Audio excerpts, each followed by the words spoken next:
বাবে ভাল খবৰ কিছুমান কেণ্ডিডেটে বিশেষ এটা পদক্ষেপ লোৱা দেখা গৈছে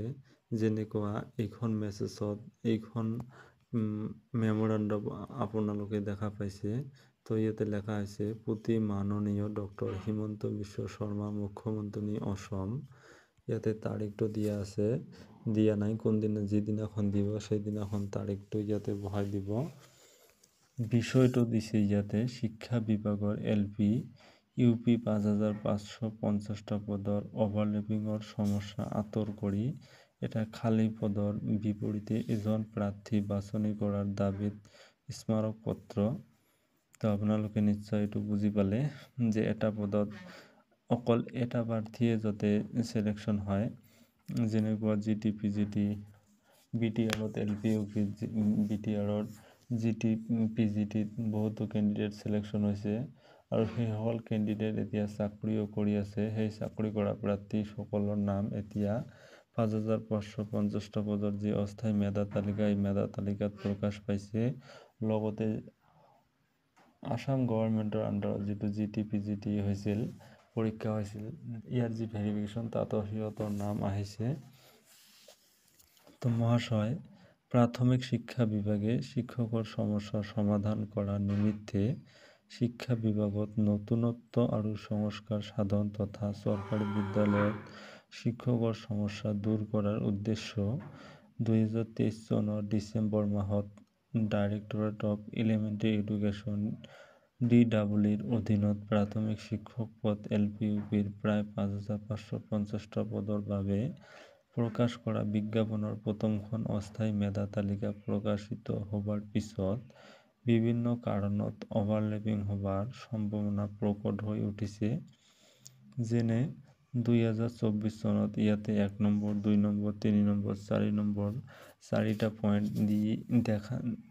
দেখাই দিয়া হৈছে যে কি কাৰণত এজন প্ৰাৰ্থীয়ে 4টাকৈ পোষ্টত সিলেকশন পাইছে বা সিলেকশন হৈ আছে এতিয়া তো ইয়াতে 1 নম্বৰ যেটো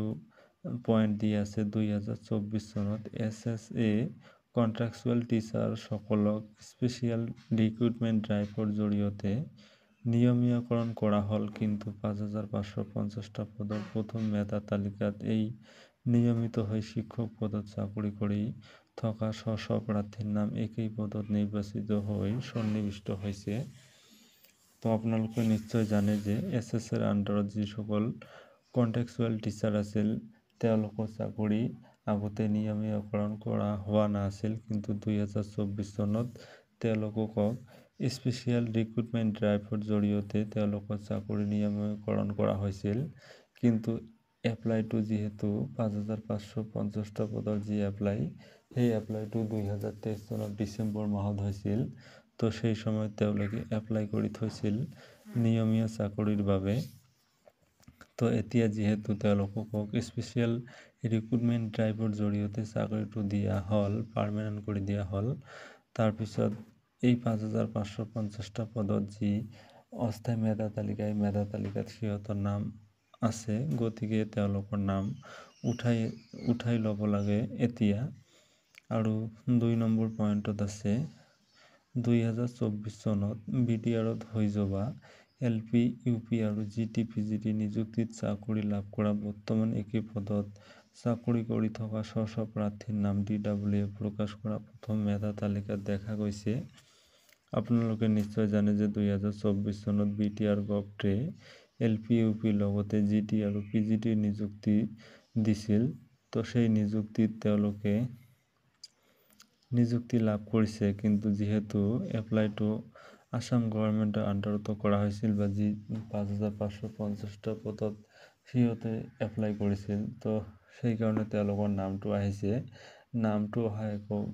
ডাঙৰ কথা নহয় যেহেতু তেওঁলোকে আগতেও চাকৰি পোৱা নাছিল আৰু অসম গভৰ্ণমেণ্টৰ যেহেতু কামখিনি আগতে কৰিব লাগিছিল বহুতো পলম হোৱাৰ পিছত এই অস্থায়ী মেধা তালিকাখন প্ৰকাশ কৰিলে তো এতিয়া তেওঁলোকৰ নামটো উঠাই ল'লে হল যেহেতু তেওঁলোকে এটা নিয়মীয়া চাকৰি তেওঁলোকৰ নিজৰ এৰিয়াতে কৰি আছে নিজৰ ডিস্ট্ৰিক্টতে কৰি আছে গতিকে তেওঁলোকক এই 5550টা পদৰ যি অস্থায়ী মেধা তালিকাৰ পৰা তেওঁলোকৰ নামটো উঠাই ল'ব লাগে বুলি এটা নিৰ্দেশ দিব লাগে বুলি আমাৰ প্ৰাৰ্থীসকলে ডক্টৰ হিমন্ত বিশ্ব শৰ্মা ছাৰক কাতৰে অনুৰোধ জনাইছে বা এই মেমৰেণ্ডামখন দিছে। তো তাৰ লগতে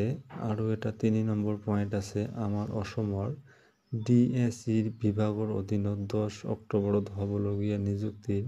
GT-PGT চিলেক্টেড বহুত সংখ্যক প্ৰাৰ্থীৰ নাম LP UPৰ প্ৰথম মেধা তালিকাত সোমাইছে। তো আপোনালোকে নিশ্চয় জানে যে আমাৰ অসমৰ যি GT-PGT এক্সাম হৈছিল তাত বহুতো প্ৰাৰ্থীৰ নাম 5550টা পদৰ যি অস্থায়ী মেধা তালিকা তাতো আছে। তো এইটো নিশ্চয়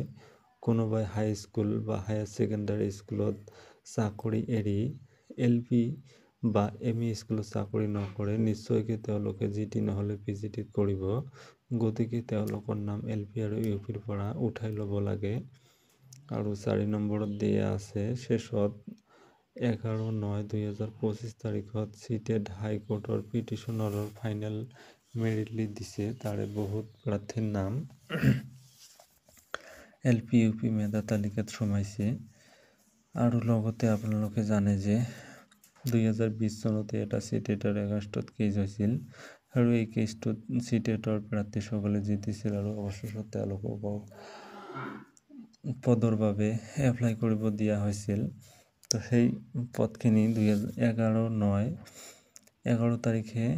9 ছেপ্টেম্বৰ 2025ত সিহঁতৰ ফাইনেল মেৰিট লিষ্ট প্ৰকাশ কৰি দিয়া হৈছিল আৰু সেই লিষ্টত তেওঁলোকৰ নাম আছে, ফাইনেল হৈ আছে যিহেতু, সেয়েহে 5550ৰ পৰা LP UP মেধা তালিকাত তেওঁলোকৰ নামটো উঠাই ল'ব লাগে। এতিয়া কথা হ'ল, একেজন প্ৰাৰ্থীয়ে একেই বিভাগত শিক্ষা বিভাগ 2-3টা চাকৰি এপইণ্টমেণ্ট লাভ কৰিব, কিন্তু জইন অকল এটাত কৰিব। বাকী থকা পষ্টখিনি ওপৰত কোৱা ধৰণে অথবা অভাৰলেপিঙৰ বাবে এনেই থাকি যাব আৰু আমি 1-2 নম্বৰৰ বাবে মেৰিট লিষ্টত সোমাব নোৱাৰা প্ৰাৰ্থী সদায় বঞ্চিত হৈ থাকিম। এই 5550টা শিক্ষক পদৰ লগত ৰাজ্যৰ প্ৰায় সংখ্যক শিক্ষিত মেধাৱী প্ৰাৰ্থীৰ লগতে কেৱল নম্বৰ পদ্ধতি সলনি হোৱা বাবে হাজাৰ বয়স উকলি যাব খোজা প্ৰাৰ্থীৰ এইবাৰেই শেষ সুযোগ শিক্ষক হোৱাৰ। গতিকে বিষয়টিৰ গভীৰতাৰ প্ৰতি গুৰুত্ব আৰোপ কৰি উপৰোক্ত সমস্যাসমূহৰ সমাধান ওলাই আমাৰ শিক্ষক হোৱাৰ সপোন পূৰণ কৰিব বুলি আমি আশাবাদী। উইড্ৰ ছিষ্টেমৰ মাধ্যমেৰে 1 পোষ্ট 1 কেণ্ডিডেট এনে আদৰ্শৰে নিযুক্তি প্ৰক্ৰিয়া সম্পূৰ্ণ কৰি প্ৰতিজন প্ৰাৰ্থীৰ লগতে আমাৰ পৰিয়ালৰ মুখত হাঁহি বিৰাঙাব বুলি আশাৰে বাট চাই আছো সেবাৰে সমূহতে উত্তীৰ্ণ প্ৰাৰ্থী। তো আপোনালোকে নিশ্চয় দেখা পাইছে। তো ইয়াতে মুখ্যমন্ত্ৰী হেমন্ত বিশ্ব শৰ্মা ছাৰ লগতে শিক্ষামন্ত্ৰীক কাতৰি প্ৰাৰ্থীসকলে অনুৰোধ জনাইছে, যিহেতু এইটো বাস্তৱ এটা উদাহৰণ। এই উদাহৰণকেইটা প্ৰতি হেমন্ত বিশ্ব শৰ্মা ছাৰে কি সঁহাৰি জনায় এতিয়া লক্ষণীয় হ'ব। আৰু আমাৰ বহু প্ৰাৰ্থী যিহেতু বহুত আশা কৰি এই ৰিকুৱেষ্টটো কৰিছে, গতিকে মুখ্যমন্ত্ৰী হেমন্ত বিশ্ব শৰ্মা ছাৰে নিশ্চয়কৈ এই বিষয়ৰ ওপৰত গুৰুত্ব আৰোপ কৰিব। তো আপোনালোকে টেনশ্যন একো ল'ব নালাগে, যিহেতু পইণ্টৰ কাৰণে ৰৈ আছে, সিহঁতে চাকৰি পাই যাব।